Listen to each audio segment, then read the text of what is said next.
Bonjour et bienvenue dans cette nouvelle vidéo. Je vais vous parler d'un sujet que j'aime beaucoup, que j'aime vraiment beaucoup, qui est l'énéagramme.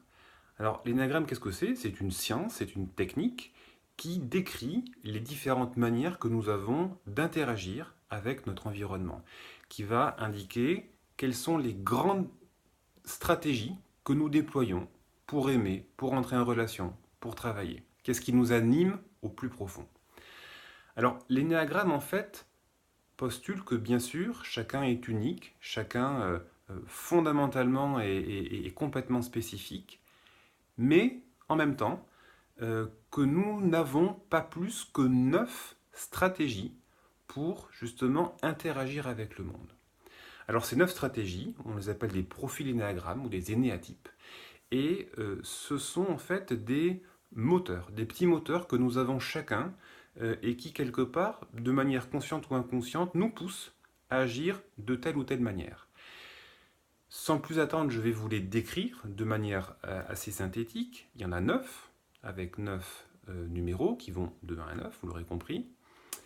Le numéro 1, énéatype 1, c'est celui qu'on appelle le perfectionniste. Le perfectionniste, c'est quelqu'un, comme son nom l'indique, qui voudra être constamment dans une situation de perfection, qui voudra toujours être absolument irréprochable dans ses actions, dans ses comportements, mais qui en même temps exigera de son environnement un même niveau de perfection. Ce sont des gens en général qui seront très soignés, qui seront très ponctuels, dont la maison sera toujours très bien rangée, qui seront très pointilleux, qui verront en général des petits détails que d'autres ne verront pas.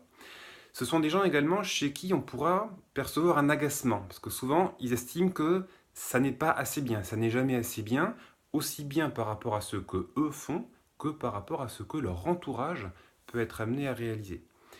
Donc l'énéatype 1, sa quête, son moteur, c'est être sans reproche et c'est être parfait. L'énéatype 2, c'est celui qu'on va appeler l'aidant ou l'altruiste. Alors, l'aidant, pourquoi? Parce qu'il va être en permanence dans un élan de service à l'égard des autres. Ce sont les gens qui vont constamment vous demander si vous avez besoin d'aide, même si ce n'est pas forcément le cas.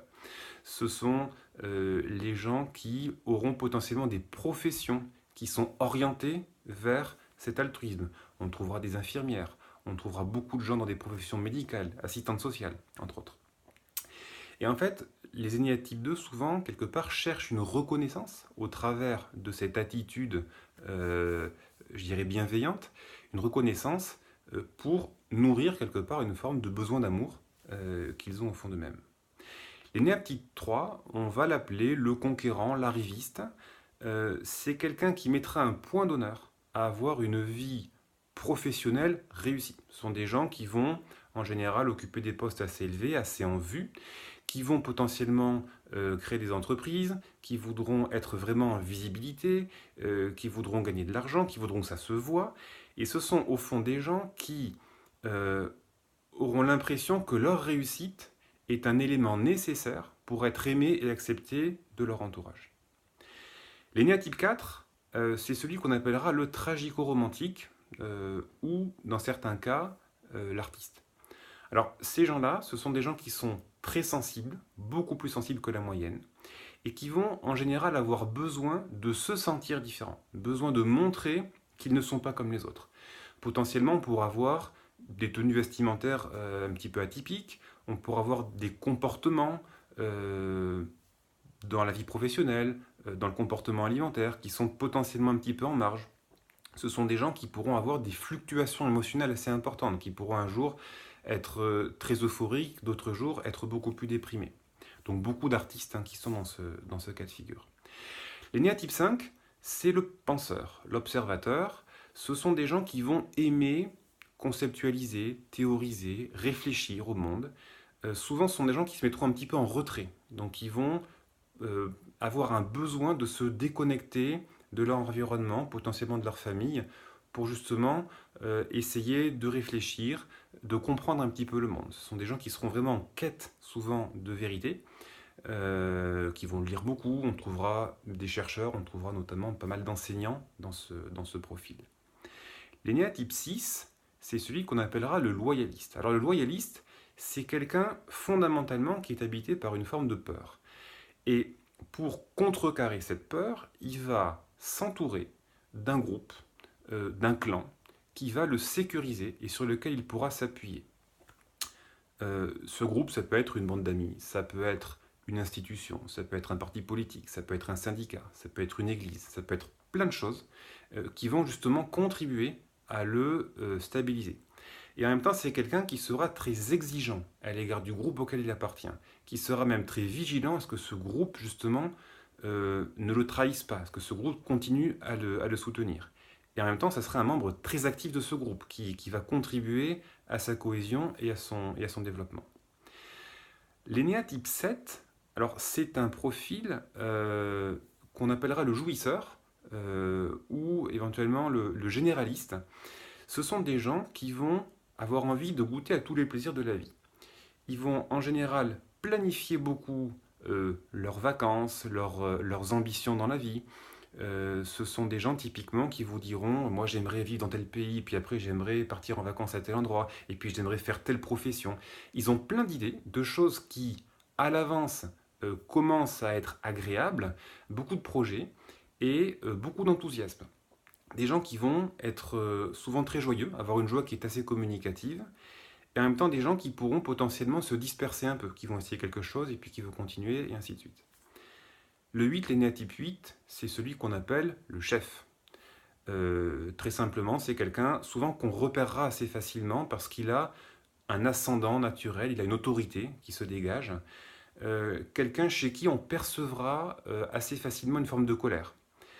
Et cette personne, en général, à la fois voudra avoir du pouvoir et donc un ascendant sur les autres, et en même temps sera aussi dans une logique de protection. Il faudra protéger le groupe sur lequel elle règne, entre guillemets. L'énéa type 9, le dernier, c'est le médiateur. C'est une personne qui aura comme moteur principal d'avoir un climat de paix, d'harmonie. Quelqu'un qui va fuir les conflits, typiquement. Quelqu'un qui voudra continuellement avoir des relations qui soient sereines, qui soient détendues. Donc quelqu'un qui vraiment sera bien dans ce genre de situation. Et en même temps, c'est quelqu'un souvent qui aura tendance, dans les situations qui sont plus difficiles, qui sont conflictuelles, à se narcotiser, comme on dit, c'est-à-dire à potentiellement trop manger, trop boire, consommer des substances un petit peu toxiques, parce que justement, l'environnement auquel elles sont confrontées est trop difficile pour elles. Voilà synthétiquement ce qu'on peut dire sur l'énéagramme. Alors vous trouverez beaucoup de vidéos qui sont de très bonne qualité souvent. Vous trouverez beaucoup d'ouvrages qui vont décrire vraiment très en finesse l'ensemble de ces types et je vous engage à aller les voir. Maintenant, je voudrais vous parler d'un point qui est moins connu, c'est ce que je considère comme étant une faiblesse de l'énéagramme, c'est qu'il est en fait assez difficile d'identifier son type. Alors, l'expérience que j'ai, c'est que quand je parle de l'énéagramme à quelqu'un, quand des gens s'intéressent à l'énéagramme en général, ils trouvent ça très sympa, ils voient un petit peu les différents profils qu'on arrive assez bien à cerner.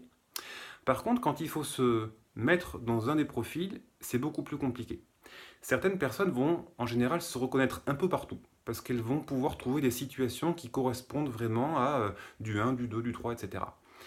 Et d'autres personnes vont même se dire, ça y est, j'ai trouvé mon type, moi je suis 2, je suis 5, je suis 9. Et puis, plusieurs mois après, vont dire, en fait, non, c'est pas vraiment mon type. Alors pourquoi? Parce qu'en fait, fondamentalement, un type, c'est quoi? Un type, c'est ce qui vous anime, encore une fois, de manière la plus profonde et la plus inconsciente qui soit. Un énéa type 1, si je le prends par exemple, donc quelqu'un, rappelez-vous, qui est perfectionniste, qui veut vraiment faire du mieux qu'il peut, qui n'est souvent jamais satisfait de lui-même, si vous lui demandez « Est-ce que tu es perfectionniste ?»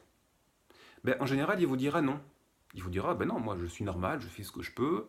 Par contre, mon voisin, c'est un bazar pas possible chez lui. Par contre, ma collègue, elle est jamais à l'heure. Par contre, telle personne, elle n'est pas très soignée. » Donc il verra plutôt le décalage qu'il y a entre lui, sa manière de vivre, et puis les autres. Donc le premier indice qu'on peut avoir, c'est est-ce que je me sens en décalage par rapport aux autres? Et c'est peut-être là que je vais me sentir justement différent ou un petit peu spécifique dans mon type. Un autre point important, c'est que les gens qui ont vraiment identifié leur type, quand on identifie son type, en général, ça peut provoquer une réaction qui est presque physique. Certains m'ont dit, quand j'ai identifié mon type, j'ai rougi.